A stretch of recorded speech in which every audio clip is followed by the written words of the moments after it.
Kota Tinggi, a town with its historical significance and natural beauty, has been a perfect getaway for the locals and the neighboring Singaporeans for years. One of the nature wonders lies about 13 kilometers by road due north from the town center. Surrounded by the Pantai Forest Reserve and waterfalls, Kota Rainforest Resort had truly been a hub for nature lover and adventure seeker.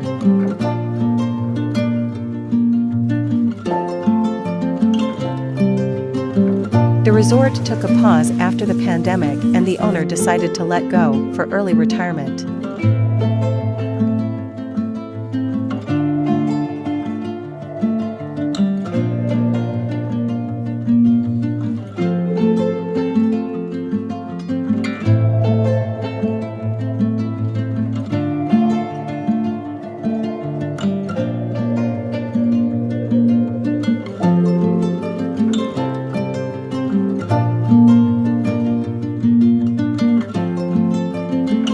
This would be a rare opportunity for an investor who is interested in owning a resort or a piece of land in a rather unique and strategic location.